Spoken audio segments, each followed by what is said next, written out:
Şimdi Van Kedisi Araştırma ve Uygulama Merkezi Yüzyıl Üniversitesi bünyesinde 1992 yılında kuruldu.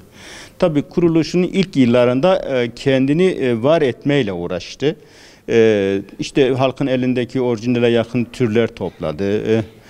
Burada bir yerleşik bakım üniteleri nasıl oluşacağıyla ilgili, çoğaltma ile ilgili epey uğraştı. Son 4-5 yıldır artık yavaş yavaş millete, Türkiye'de hayvanseverlere çok küçük düzeyde de olsa sahiplendirme yapılıyor. Ama tabii ki bu sahiplendirme rastgele işte her isteyene verilebilecek düzeyde bir sahiplendirme değil. Ama sahiplendirme yapılırken de mutlaka buna çok iyi bakacak.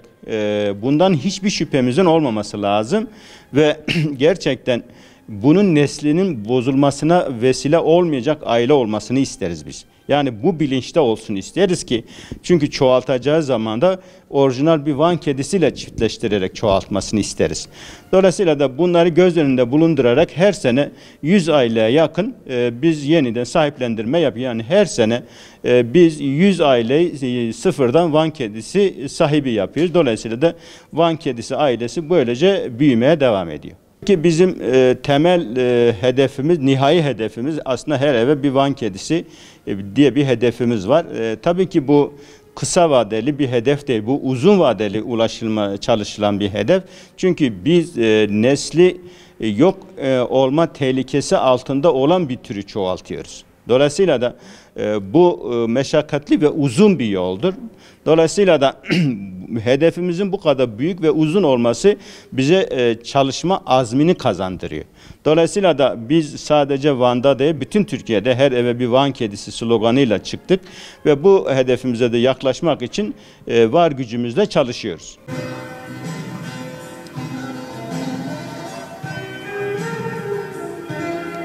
Birinci sayfada Van kedisiyle ilgili ne zaman koruma altına aldığı ile ilgili araştırma merkezimizin amacı, işte sloganımız ve resmi gazetede Van kedisinin tesciliyle ilgili bilgiler var. İşte 2006'nın 16 tebliğiyle Van kedisi milli ırk olarak tescillendiğine dair belge. Dolayısıyla da ondan sonra şurada hayvanın kişisel bilgileri, bu tarafta yetiştirici bilgileri.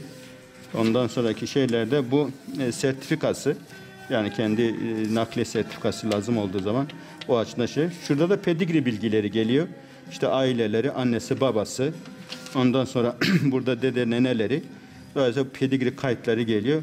Ondan sonra da daha büyük babalar, büyük anneler bu şekilde işte yetiştirme numarası, kimlik numarası, erkek, dişi o şekilde devam edip gidiyor. Şu anda elimizde 5 yıllık pedigri kayıtları var.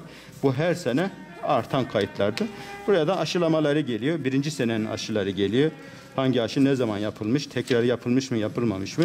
Ondan sonra da tekrarlanan aşıları geliyor. Hangi aşılar yapılmış, onun kayıtları geliyor.